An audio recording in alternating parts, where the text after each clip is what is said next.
Good morning. My name is Domenico Di Siena, and I have the pleasure and the privilege to welcome you to the first session of the Fab City Hub Voices program. Let me say a few words to explain what it's about and what its focus and purpose. Fab City Hub Voices is a series of webinars to learn about creative and productive hubs in Europe, the challenges involved in activating such projects, but also all the opportunities these kind of hubs open up for the local innovation ecosystem. This program is produced by the Parisian agency Volumes with a long experience in activation of creative and productive hubs. And I have to say, this is an agency I am really proud to be part of. This initiative is part of the European project Centrino, in which we are supporting the creation of 9 Fab City hubs in Europe, a new generation of hubs for circular and productive cities. And before I go on, I would like to introduce you to the people who are with me today. We will have, I know, a great discussion. So first, I would like to introduce Roberto Nocerino, project manager of Centrino Horizon 2020 European project for the municipality of Milan, which is the project coordinator of the whole research project. Hello, Roberto. How are you? Thank you for your time and being here with me, starting this exciting project. Hi, Domenico. Hi, everyone. Glad to be here. So thank you for this opportunity, and thanks to Volume for promoting this amazing initiative. Let me say that it's for me a pleasure to be able to share Centrino key feature to a wide audience in this very nice format. So thank you to you and to everyone that are connected. Thanks, Roberto. I'm also with Tomas Diez, representing Fab Lab Barcelona, and also a member of the scientific committee of the Centrino project. Hello, Tomas. How are you? Ciao, Domenico. Hola, Roberto. I'm good. Thank you. I'm really happy to join you and to join the attendees. Hello, everyone. I'm sure that we are going to be going through some details about our hub in Barcelona, but also about some general concepts and ideas on how Fab City can help to make better cities, better neighborhoods, better communities. Thanks, Tomas. We will be really enjoying the session, learning a lot. So before I continue, I would like to remind you that this is an event. You were mentioning, Tomas, our attendees. I take advantage to say hello to all of you. We know that you are here and you can also participate, commenting and proposing a new question. So for this purpose, I'm here with Carlotta Fontana, project manager for Volume at Centrino. She has been working during the last month with our partners, taking care of all of these literary review. So they're really researching on the history of this kind of hubs. And Carlotta will be taking care of your question and commenting during the session. So hello, Carlotta, how are you? Hello, everybody. Ciao. I'm good. I'm very happy to be here and to hear to great panelists and to Tomas today. So don't forget, really, Carlotta is here to hear from you, and we will be really eager to answer your question and also see your comments. So thanks, Carlotta. So let's get closer to our topic. So first of all, I would like to ask Tomas if you could give us a summary of the scenario that relates the industrial evolution, the impact it has had in Europe, in the world, and its evolution. So to understand the new role played in this context by the so-called Fab Labs, and the imaginary that comes to us with Fab City. Sure, and I think that this is relevant because it's basically the driver of Centrino and what makes it different, and Roberto is gonna tell you more about that. But prior to entering into the meat of what Centrino is, I think that it's important to recognize and understand that the current model of production in which we live today, what I mean by that is like the way in which you buy things that you consume and how these things are produced is based on a very old model, right? It's about 250 years old. We're moving materials around the world. We extract raw materials. It could be wood, aluminum, or the minerals that are needed to make your smartphone. They are turned into more complex materials through industrial processes, which are turned into products, into even more complex industrial processes. And then all these products travel around the world in order to get to your hands, right?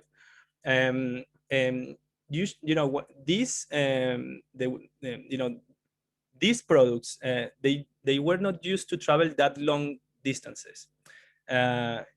Europe gave birth to the Industrial Revolution. When the first industrial cities were accommodating the infrastructure to produce what they needed, they were supplying the citizens with the things they need, and they were very close. So you have someone living in Manchester or in Liverpool, which were one of the first cities that started to have machines that were able to replace human labor. The inhabitants were consuming very close to where industries were located. And if you look at the first half of the 20th century and even up to the 70s or the 80s, most of cities around the world, they had like a very strong industrial areas, right? What we saw, what we have been seeing in the last 20, 30 years is that thanks to globalization and to digitalization of commerce and the improvement of global logistics, all the industries that were produced locally in cities started to move away from them, thousands of kilometers away, where labor was cheaper, where things were faster to make, looking for efficiency.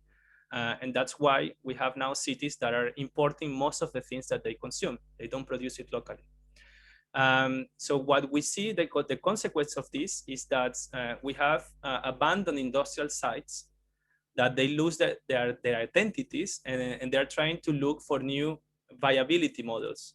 So we have seen how the real estate has been very clever on repurposing the use of these lands and then turning into a lot of gentrifying processes in many cities. But with industry, we lose the capacity to produce locally, and also we lose the knowledge.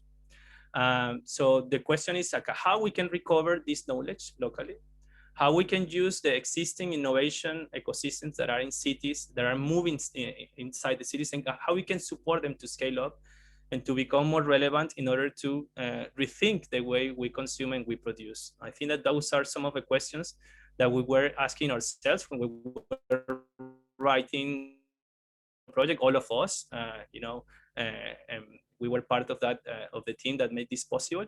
And I think that probably Roberto can tell you more about the details of the project. Domenico, sorry. Yes. No, thanks, Tomas. So yes, I think now we have a picture of the contest. So maybe Roberto, you can give us some information about how Centrino connects with all of this scenario. Thank you, Domenico, and thank you to Thomas for this very solid and round presentation and introduction to our session. So happy to provide an overview of Centrino.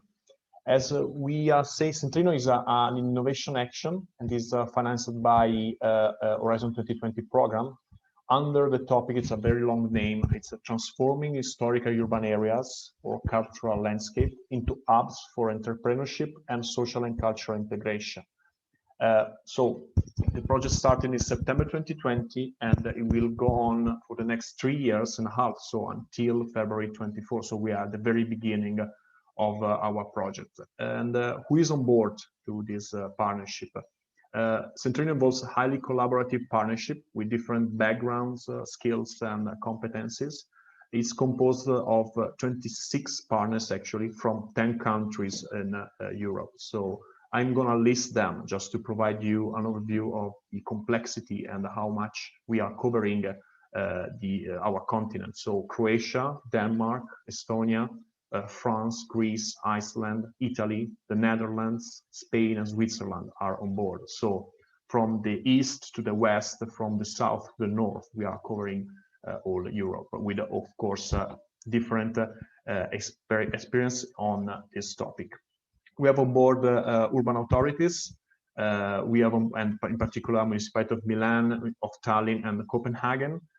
Research centers, educational and professional training institutes, universities, fab labs, private institution, and non-profit association and foundation. So a wide panel of expertise, a wide panel of experience in this topic can be put in place for our project. But which are our goals and which are the approaches that we adopted for carrying on our activities? The main objective of Centrino is to recover the heritage value of former industrial sites in Europe, as Thomas was explaining before me, to foster a more inclusive and sustainable productive model in urban areas. So we want to work on former industrial sites, bringing new competencies and creating jobs for revamping these former industrial sites in a sustainable transition, so towards sustainability, trying to shape new socioeconomic and sustainable identities of these industrial historic sites, and of course fostering social inclusion. So to do so, the project adopts a set of 5 intertwined approaches. So the first one is related to circular economy, as Thomas was explaining before. So the idea of circularity, so abandon the old-fashioned way of producing a new product, redefining growth models and generating positive societal and environmental impact. The second approach that we adopted is related to social inclusion, so no one left behind. So the idea is to connect global and local actors. So we work on locally, but we think globally, if you want to use this sentence. And we use an iterative, inclusive, and user-centered process. Of course, we are very focused on training, and this is the third approach. So how to connect training and innovation, how to create new competencies, new skills, and so new jobs. So this is the idea to create smarter citizens that create a better city where we want to live. And of course, we take a look to the heritage. So we are trying to choose something today, but taking a look to the past, so not forgetting the past in order to design a better future. So the idea is to have always in mind where we come from and when we want to go.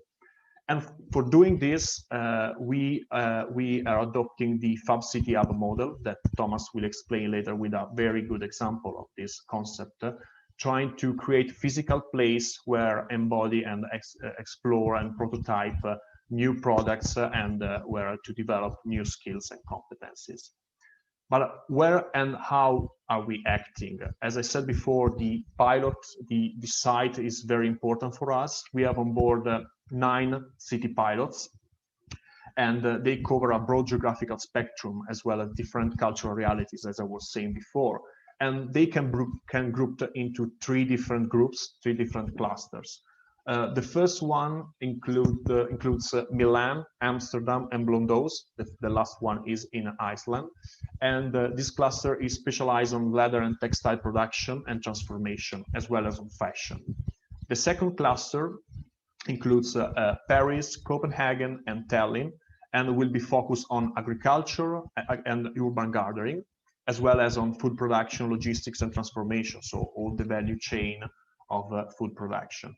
And the third group includes Geneva, Barcelona, and Zagreb, and will be dedicated to carpentry and woodwork. So you can see also a wide panel of different activities and different kind of jobs that we aim to develop. But what are the key outputs of our project? Centrino will generate a series of operative resources to facilitate transformation processes across historic urban areas, namely online platforms, how to do guides, and practical toolkits will be developed by Centrino and will be made available as open source tools for other cities that are also willing or in the process to reconvert and to revamp industrial sites. But more tangible, Centrino has a set of very tangible, ambitious goals that we want to achieve at the local level. To involve more than 700 professionals and 1,400 citizens in the school, so in the training process.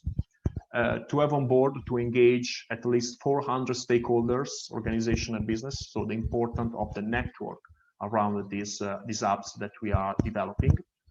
To have in the pipeline 100 new products, more than 60 new businesses, and to create more than 200 job opportunities. So we are very ambitious. We have a very ambition in this creating these new skills and new jobs. And finally, we aim at raising broad awareness around the Fab City app topic, and this webinar is part of this goal. And therefore, we want to reach more than 20,000 people with our public events. So to conclude, let me say that Centrino is a very complex project. It's very ambitious, and we aim to unlock the potential opportunities for circular transformation processes in cities, creating better communities and solid network. I hope I provide a good overview of the project, so I give you the floor, Domenico. Yes, thanks, Roberto. Really clear. I think now we have this picture. It's important, I think, to give the opportunity to learn more about this European project, and sometimes we understand like something really far. So the ambition of this series is actually to bring this project more to the people that want to activate such projects. So before we go to the to Fab Lab Barcelona, I would like to ask you if you can talk more about creative and active productive hubs. How we can understand this kind of hubs? Yeah, thank you for your question. Let me say that the Fab City Hub represents an evolution of Fab Lab, Living Lab, Makerspace. So Centrino aims at analyzing, co-designing, and prototyping different typologies, organizational structure, and governance model for the Fab City Hubs. As a city of Milan, we truly believe that Fab City Hubs are the way to push circular agenda in our cities, intercepting the need for circularity that is being raised from different stakeholders, from different businesses at the local level, and providing a high level of innovation, creativity, and technology. So the idea is that these Fab City Hubs can push circularity in our cities far beyond the walls of the physical space of the Fab City Hub itself. So the idea is that they can expand this topic and this knowledge around the city. Thanks, Roberto. We will have time during the project to learn more about all of those hubs. So let's now learn more about one of the hubs of reference at European and global level. So let's discover more about Fab Lab Barcelona. So Thomas, now I leave you the floor for 15 minutes to present what's Fab Lab Barcelona. I think it will be the opportunity to learn more about these projects. So the stage is yours. Okay, thank you, Domenico, and thank you, Roberto. I think that Centrino is very clear. Actually, you can see it now in our main websites. And I will try to give a presentation to give you some insights or some inside information, also maybe provoking you for some questions afterwards in the discussion. And I will try not to give you just another presentation of Fab Lab Barcelona. I'll do my best to do that, right? So very quickly, I believe it's important to recognize that we are in a moment when this is my roles. I think that's not important now, but this understanding that we are in a moment of convergence, right? In one hand, we have the convergence of crisis, but also we have the convergence of technologies. Similarly, as we had at the beginning of the 20th century, in the 17th or 18th century, or even in the 15th century, when Europe discovered the other side of the world in America, for instance. So Stuart Brand, which is someone very famous, I think it's the kind of the father of internet and open source, and one of the founders of the Whole Earth Catalog, developed this idea of a base layering, right? To explain like the different layers of a building and on a household, and see what changes faster and what changes slower. And apparently fashion changes very fast and nature changes very slow. But in the way that we are impacting the world today, we're making nature to change faster. And the way in which we are seeing things changing, especially during the last year, we're seeing that governance or infrastructures or culture are changing also very fast, or faster than it used to be, right? I say this because this requires a new mentality, new skills, and new capabilities in order to deal with this change, right? So what to say? I'm not gonna remember us that we're in a global pandemic, that we have a lot of challenges ahead, but also I believe that we are in the middle of the polarization of politics, and the race of nationalism is also leading us to other type of crisis. And again, this is, believe it or not, related with human agency, capacities of communities to be more resilient, and the role of governments at the local level. And finally, I believe that it's probably it's not needed to say, but just to remind you, like the way in which we are extracting materials in order to turn them into products today are compromising our very future, because basically it's not sustainable.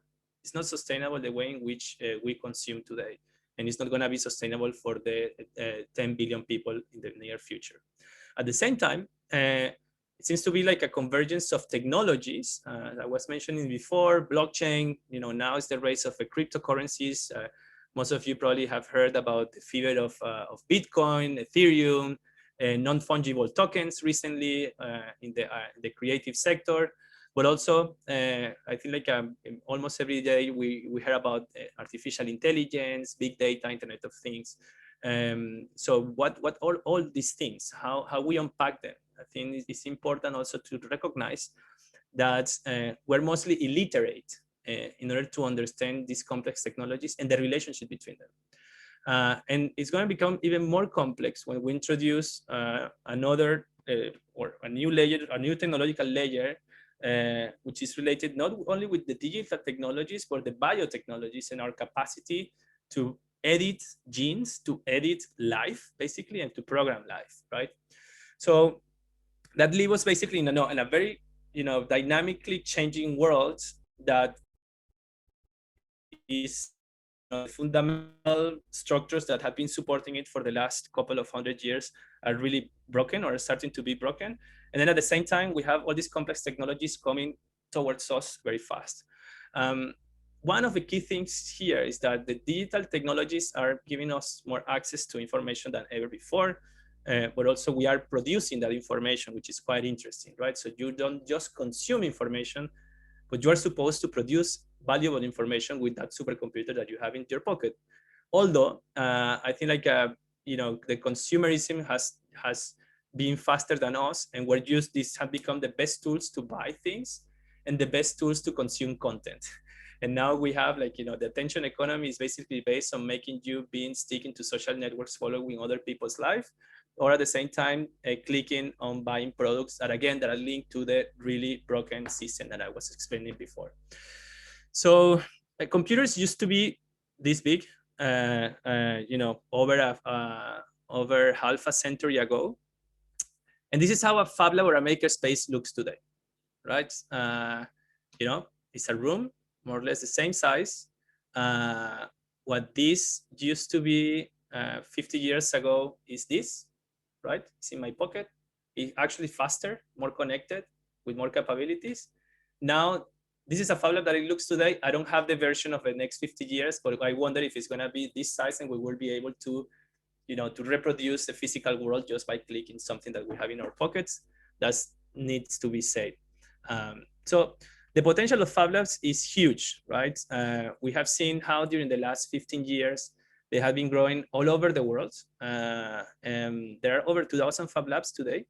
You can go to fablabs.io, the platform. I will share some links later in order to check live which labs are active, which ones are next to you, near to you, and which ones you can connect. Our lab is located in an all-industrial site. Is the Poblenou. And this industrial site used to be called the Catalan Manchester. It was one of the most advanced industrial areas in Spain. You know, some of you might know or not, but Catalonia or the Basque Country had been like an industrial engine of Spain, especially during the 20th century. And now what we are is it's a creative hub that is located inside an old industrial building that used to manufacture metal pieces, you know, 100 years ago. So Fab Lab Barcelona, which was the first Fab Lab officially of the European Union, was founded in March 2007. And it looked like this. And I'd like to show this image because it looks quite empty. There are more machines than people. Usually, you know, new labs, they look like that. And I don't know, it looks cold, to be honest. And this is the first workshop we did with kids. So the Fab Lab is inside an architecture school. These machines are supposed to be used to make amazing architecture prototypes. But the truth is, like from the very beginning, this is the first workshop that we organized. We had been compromised also with making the lab connected to society. And this is in the middle Nilgerschenfeld with some kids that we found around the neighborhood. And some people like Victor Viña or Shane Salisbury with whom I set up Fab Lab Barcelona back in the day. So from that idea of like a Fab Lab is full of machines, we had been advancing almost 15 years later, almost 14 years later, into a research and innovation lab, a creative hub. I don't know how to call ourselves, to be honest. We are kind of something that is not a Fab Lab, but it's not like a university research lab. It's something in between. We have been able to create strategic areas. We have been able to participate in a lot of European projects, which is quite, I don't know, remarkable, given how competitive they are. But I believe that the race of Fab Labs in Europe has been huge in the last years, and that also had helped us to be involved of many projects, especially helping these projects to connect more to society and to neighborhoods. And also, we had been able to collaborate with governments, with large companies, with other organizations, you know, like a Sonar or Red Bull or Sony or the United Nations, actually give us, you know, a really wide range of approaches and type of collaborations with different companies or institutions that I will be happy to exemplify if you want me to go over that in the discussion. So we have a campus in the, as I told you, in Poblenou, the Catalan Manchester of Barcelona, which became the 22@, was supposed to be the technological district of Barcelona. The crisis of 2008 brought the opportunity for more, I would say, underground or less, I would say, formal structures or organizations to set up in the neighborhood. One of those is us. We started as a very small institute. Now it's almost 20 years. But together with us, there is a lot of other creative studios, other maker spaces, and other organizations that are doing work related with not only digital fabrication or circularity, but also the creative industries. And this is how the building looks. This actually was a few years ago. So full of people. Is this industrial building? The lab, what it used to be the lab, is back in the corner. But now, for us, the lab is basically the entire building, most likely. So, I think I have to go a little bit faster. We have another campus in the mountains, and we own part of a forest of Colserola, and this is the Valdaura campus, which is located in the central, kind of the central part of Barcelona. This is in the middle of the metropolitan area, and the other funny fact is that this used to be a farm. Well, it used to be a religious building in the past, but then it was part of a sister monastery network, similar to the Fab Lab network, by the way. And then it was a farming land that, similarly to industry, farming and the production of food, left the city and went away because we import most of the food that we consume. So that's why Centrino also is looking as well at the food. It's like at the whole productive processes of the cities and regions, and not only the production of things. So what is important here, and I think that's one of the key elements of Centrino, is the idea of learning. And again, for me, it's quite difficult to separate the boundary. I cannot just speak about Fab Lab Barcelona and just pitch Fab Lab without contextualizing all the time, as you can see. But the establishment of a Fab Lab network, which was created by accident around 15, 16 years ago out of MIT, started from this course, this class called How to Make Almost Anything, directed by Neil Gershenfeld. Basically in this course, you will learn how to make almost everything in about 3 months. And this means like integrating all digital fabrication technologies in weekly assignments, that they become part of one final project in which you can create things that don't exist yet, right? It could be from a web browser for parrots, to protect you in the metro, for people to don't get close to you, to things that I believe that also can be extrapolated to the potential of creating technologies that can help cities and communities to be more resilient, for instance. So the thing is that in order to go to that class, to the How to Make Almost Anything class, you have to enter into MIT, which is really limited to a small amount of people that can afford it, or that can have the necessarily background, academic background, economic background, in order to be able to have access to it. But what we have been done instead is that we turn this global network of labs into a distributed MIT campus. It means like at that class that Professor Neil Gershenfeld teaches at Boston, it's also the same class that is being taught online through the Fab Academy, which is a fundamental part of how to learn these new technologies, how to connect them to the local reality, and how to use that creative opportunity in order to develop projects that can help us to think about new types of ways of producing data in the city. This is an example of a project that had been involved. It's a smart citizen project that emerged from Fab Lab Barcelona. Aqua Pioneers, another project that we incubated in the Fab Academy, and became also a small business run by 2 students that graduated from our Fab Academy. Same story with the open source Beehives projects. It was developed by Jonathan, John, and Ferran, and then became a startup with connections with the United States. 2 other projects that have evolved into European research, like the one that we're doing, robots in microfarms, developing open source for farming communities, or low cost and open source drones to agricultural and urban monitoring, to even combining all technologies like winemaking, which is 8,000 years old. There are many Italians in the room, but apparently it was the Georgians that invented the winemaking. As far as I know, you can discuss that in the debate.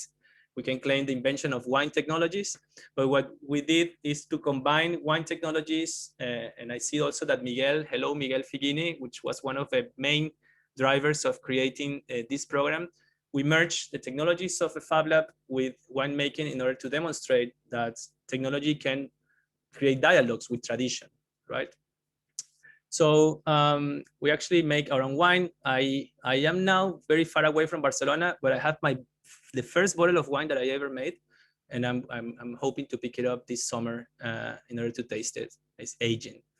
So we even, jumping to other scale, we have developed other projects that go beyond the product. No? Like we together with Ivan and Arleni and Lourdes, which are neighbors in near our lab.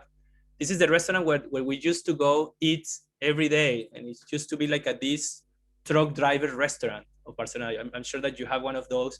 And it used to be a restaurant that was serving the truck drivers that were coming to the industries in the neighborhood. They will park the trucks and they will have lunch. It was not like that. It was a little bit more, different in design. Let's call it like that. So the owners approached us because we became, basically, there was a really good relationship. And we developed a concept and also design and fabricate the restaurant. And the whole concept of the restaurant is that it's an open source restaurant that you can go and download the menu, but also you can download the furniture of the restaurant. It's supposed to be made inside the neighborhood. And by the way, now Leca, the same restaurant, is based in our Green Fab Lab in the lab in the mountains that I showed you. Other opportunities that we have developing with the local ecosystem has been developing materials coming out of these restaurants, that the bio waste, how we can use organic waste in order to develop new materials that can be reinserted into the Fab Labs and think about the new product, the new material ecology that we need in neighborhoods. This is what I believe is going to look like an extension of a lab. And actually, there is a bunch of biolabs, and there is immense network of biolabs in Europe and also around the world that are bringing a new approach on democratizing the biotechnologies that is part of that convergence that I was mentioning before. And you can see the work that Anastasia and other people from our Fab Textiles project have been developed in our website again. So just to accelerate, because I think I have like a, Domenico, if you correct me, I have like a 3. How much I have? Like a 3 minutes, or I over? Yeah, even less, but yeah. Okay. Let's stay in 3 minutes. Okay, so what I showed you is that this opportunity to move from linear model of consumption and production to a circular one, bringing the importance of these local hubs and these local ecosystems in order to move from having warehouses full of products to have materials circulating locally and information circulating globally. Fab Lab is a distributed, for the Fab Lab network is a distributed network. It has a potential of create repositories of projects, but it also has a potential to connect with local industries. That's what we're doing also with projects like MakeWorks, in which we're trying to create that bridge between the local Fab Labs and also the local industrial ecosystem in order to support local production. Because the way that we see is that if we created infrastructure to move a lot of materials around the world for the last couple of centuries, you saw the crisis of the Suez Canal a few days ago. We have a big shipping container blocking over 10% of the global commerce.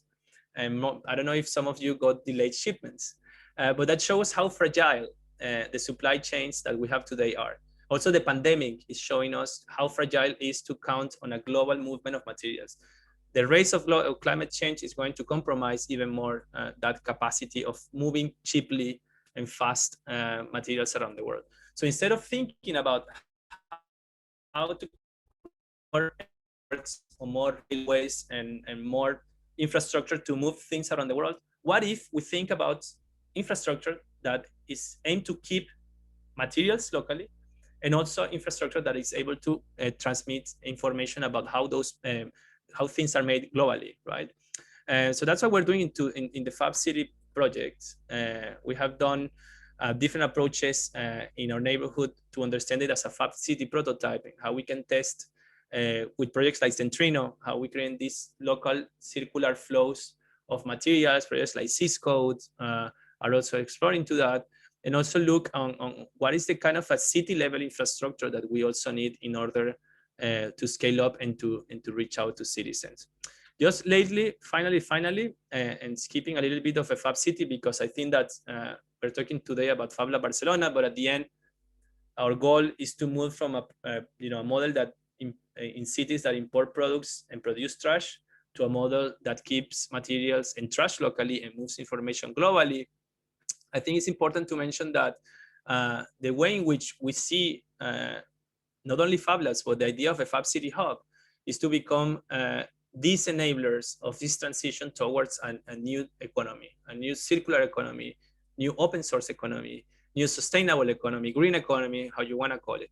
And to be very frank and very clear, Fab Labs are great. They have been democratizing the knowledge about digital fabrication, but we need Fab Labs to look beyond their walls. We need Fab Labs to connect to the city. We need Fab Labs to open to the communities, to the local communities. And the approaches that we're testing with the Fab City hubs and in Centrino is actually going to look at this. How Fab Labs can extend their capabilities beyond the technology. They can engage socially with the local ecosystem, not only with the other geeks or the other people that understand technology, but people that don't understand technology. How we can create positive feedback loops of materials, how we can create virtuous cycles of exchange within local ecosystems. So the Fab City Full Stack or Strata is looking more into that. I'm happy to respond over the discussion. And if you want to know more, there is a book online in our websites and fab.city, but also there are a lot of more publications that I can share again in the chat. I hope that this was a little bit of a sneak peek and provocation for a discussion, which I hope brings up more details about what we're doing and what we're trying to do. Thank you. Great, Thomas. I think it's really important, this connection you just did between Fab Labs and Fab City. I think we are here exactly to discover more about this. It's huge. I think I know that we could be here talking for hours and hours, and we are really passionate about it. So I know that physically we could do that, but today we will still stay here for an hour. So now let's start with the discussion. And Carlota, I would like to know if there is some news from our attendees. Micro. So we have 67 attendees, not much questions. There are some questions about the importance of open source technologies, and this could be related also the importance how this open source technology could help to achieve the Centrino focus. For example, how the open source technology and the culture of open source could help us in reframe heritage and our relation with heritage. Could be a question, which is the heritage is a central focus. And then maybe we can wait a little bit for more questions. If not, we have others question in the pocket. Yes, I think this is just a really good start point, and I have also other questions. I know that you yourself with your research you also have more questions, so we give time to the attendees to think more in more questions. So meanwhile, Tomas, you want to say something about this topic about open source and your Yeah, because I think like Alexis, which hi here, I know you, is asking about especially why was the point of using open source in the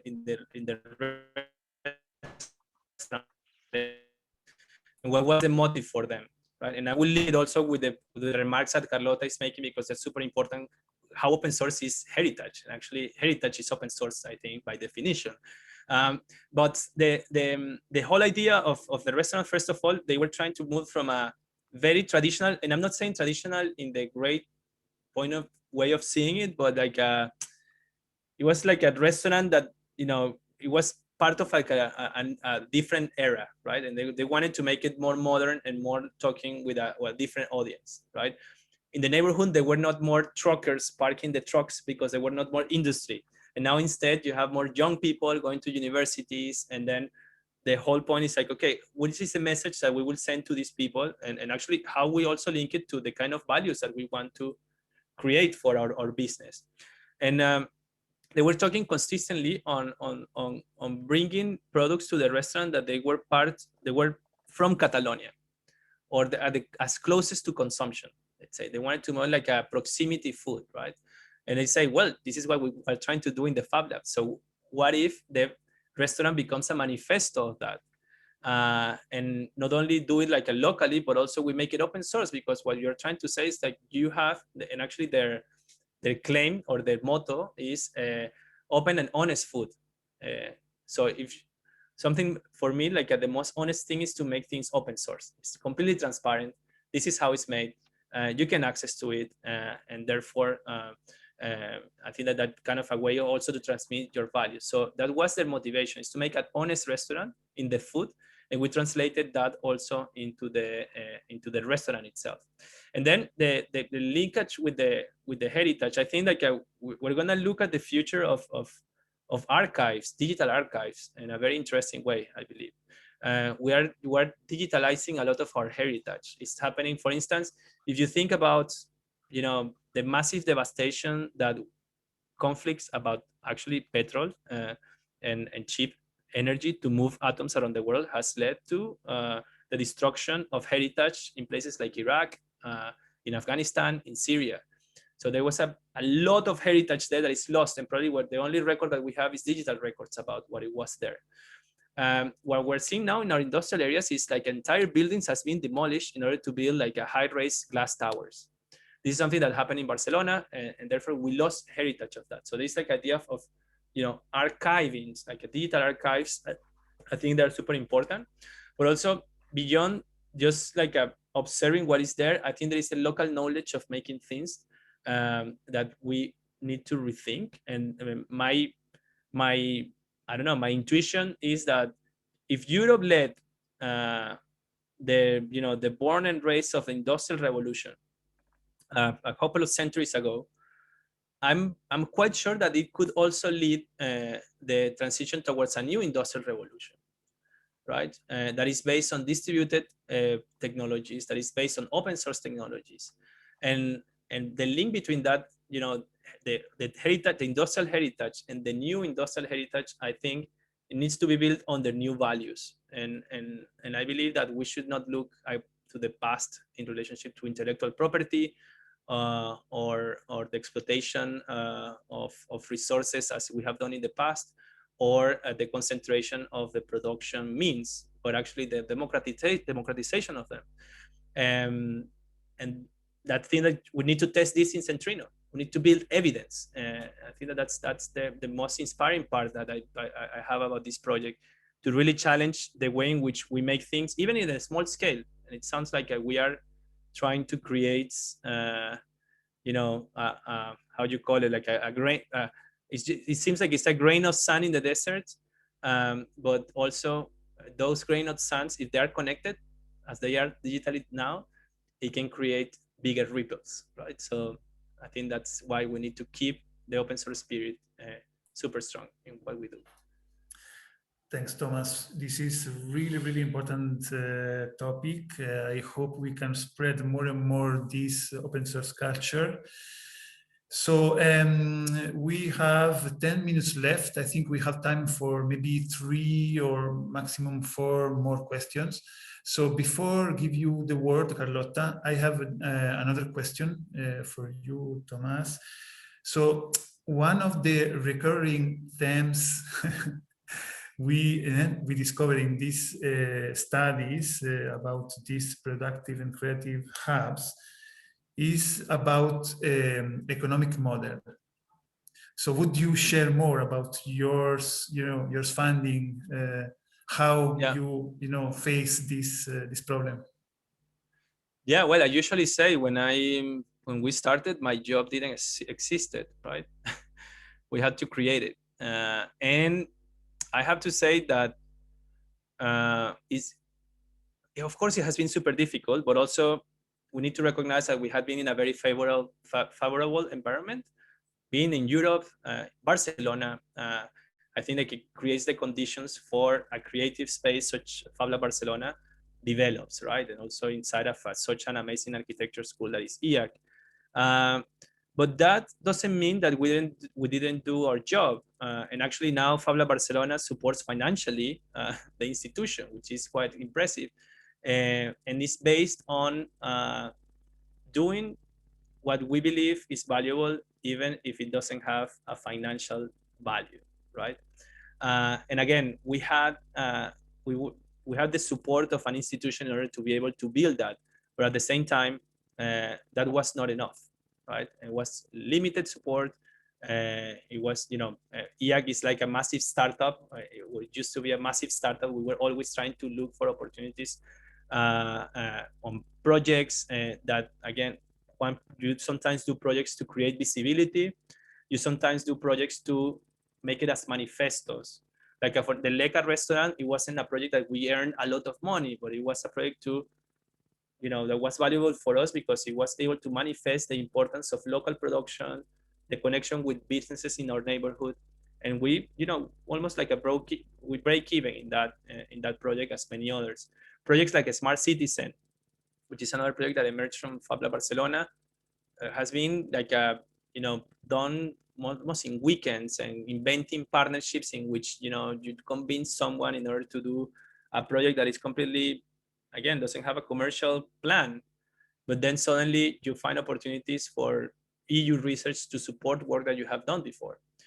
So I believe that you need to really bet for the things that you believe are valuable inside your hub, and save some time that, don't use all your time for things that are creating immediate benefit, but also invest for the long term. I think that's super important. And what is also, I believe, like understanding that long term is also an exercise that is needed, and that means looking beyond the machines. Like if you're a Fab Lab, a makerspace, don't just look at the machines and what you can do with them, or how you can master them, but also look on how you can impact the people around you, and how you can impact positively, or support people that need, from creating their own new entrepreneurial dream, to helping someone else in the other side of the world, because you have the privilege of testing things and having access to resources that can help them. And then what it can create is opportunities for collaboration, and creates like a positive circles of value generation between collaborators. So the answer is like short, it's not easy. We now have research funding, we have educational programs, and we have a little bit of services, but it came all of doing things that they were not financially viable, if that makes sense. You could say, be brave and be passionate. Yeah, again, I say it's very easy to say it from a privileged standpoint, right? Being in Barcelona, surrounded by a hipster ecosystem, everything glows a little bit more in Barcelona, of course, and in Europe you have a lot of more support. Some questions were related with Latin America. We together with the Spanish, one of the questions was, how we do in Latin America? It's like, yeah, I mean, I'm from Venezuela. It's quite impossible to think about, in countries like Venezuela, to think about a creative hub, but there's still people fighting there to create things like this, like Fab Labs or other type of maker spaces.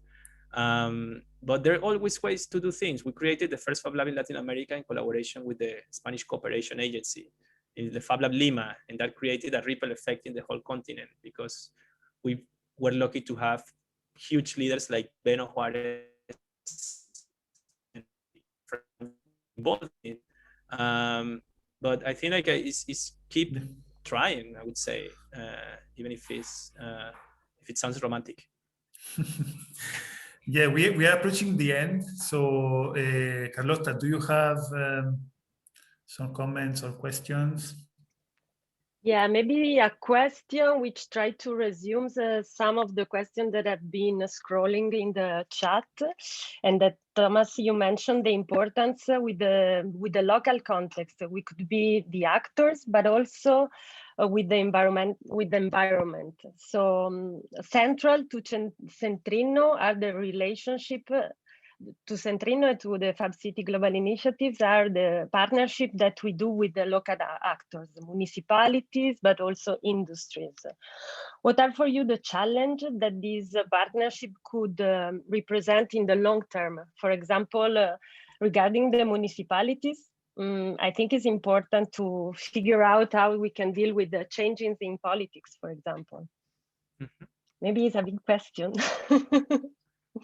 I mean, I'm sharing my presentation with everyone because they were asking something. So it's difficult because, you know, I was under the impression before the pandemic that nation states were losing their power over people, and there was an opportunity for cities and regions to raise and to be closer to people, right? Unfortunately, the politics of a global pandemic brings back to the national level, but I hope that, you know, within Centrino and with with the 38 cities that are part of the Fab City Global Initiative, we are able also to work at the neighborhood level, but also I believe the other level that we need to approach local authorities is the bioregional level. And this idea of a bioregion goes beyond just a municipality or goes just beyond a neighborhood or a city, but understands like a political and natural dimensions of an area, let's say, of a territory that involves human inhabitation, but also exploitation of natural resources.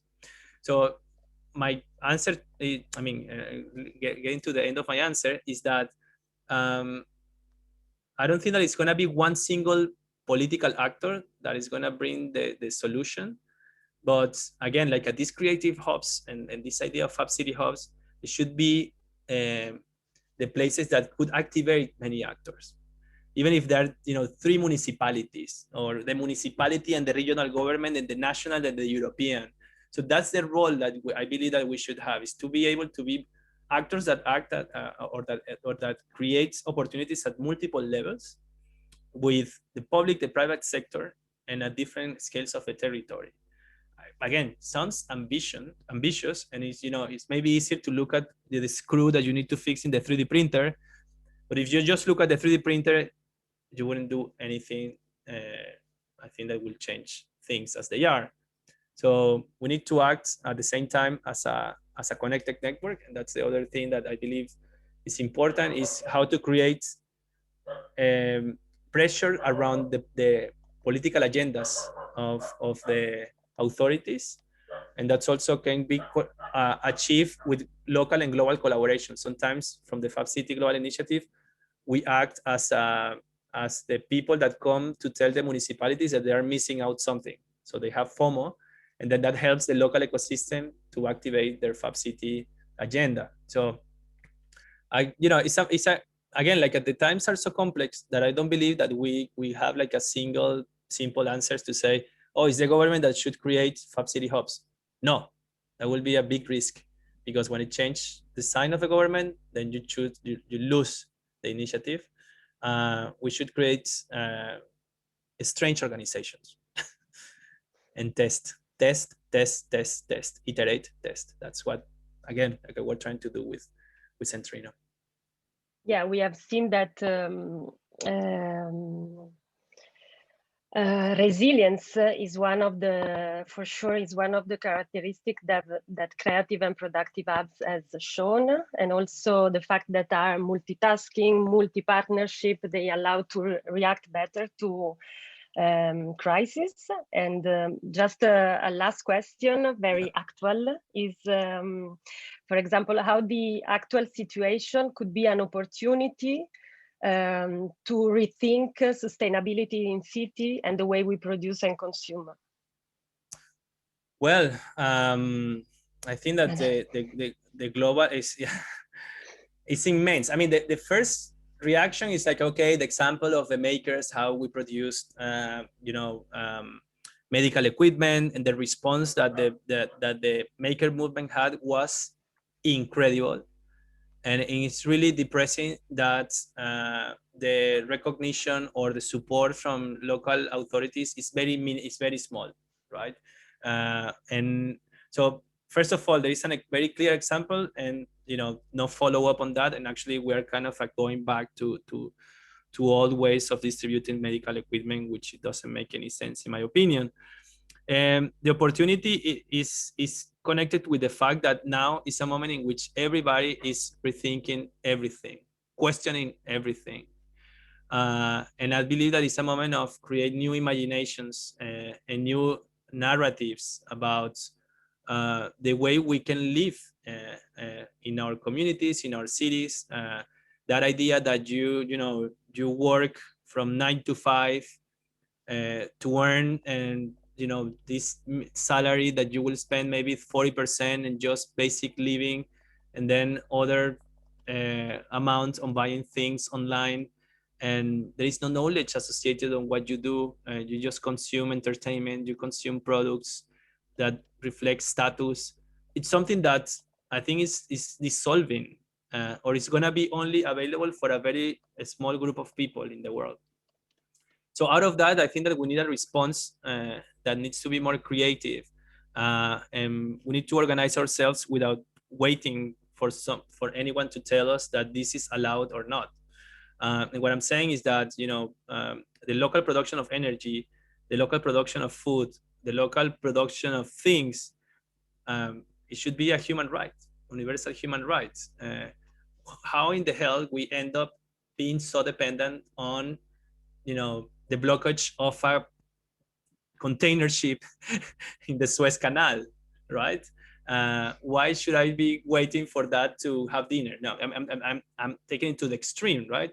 But in the case of extreme climate scenarios which are coming, those global supply chains are going to be disrupted even more than they had been during Corona.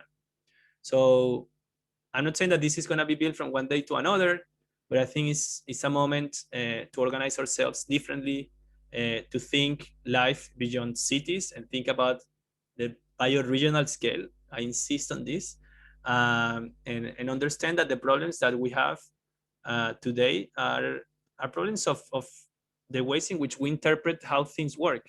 We have the technology, we have the capacity, we have the resources.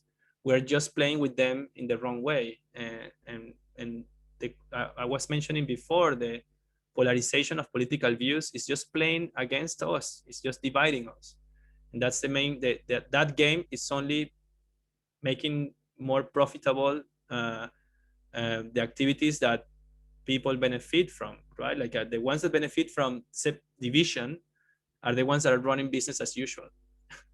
So I'm not trying to now claim here that will create a political revolution. It's a European research project, but everything we do is political in some way.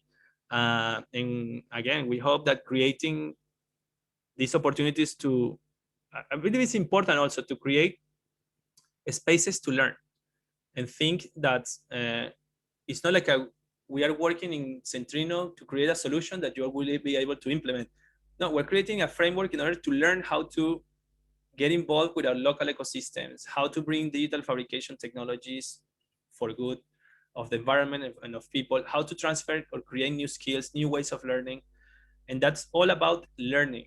And for me, that's the opportunity that we have from the pandemic is first that we are unlearning things. And it means that we will need to learn new things. And the way we learn these new things is going to be critical. So I believe that we need to create a lot of spaces to learn. Domenico, don't kill me. Yeah, no, I was thinking that Carlota, I'm sure, agree with me that we can see that you, Tomas, and Roberto as well, you are really passionate about this project. We are excited to go ahead. So really, such a rich, interesting session. But an hour goes by very fast. It's amazing. So yeah. So yes, maybe too short. We will have more session in the future. I remind you, I'm talking to the attendees that we will publish the recording of the webinar on the Centrino's website, and we will be putting there as well a summary post because this is a research project, and there are a lot of content we want to share with you. And I would like also to remind that tomorrow we will be back with a new session, this time with Tessa Moroder from Lotto Zero. I'm sure that this session will be really exciting as well. For the attendees, I remember you that you have to register again for this session in case you have not. So remember, you have to register for the session of tomorrow. So yeah, thanks again. Thanks to all the participants. Thanks to Roberto with this introduction, Tomas, Carlotta, all the volumes team, and the communication support of the IAAC team. So yeah, I'm excited to start this session. So yeah, just would like to say you hello, and let you also to say hello to all the participants, just maybe with a gesture.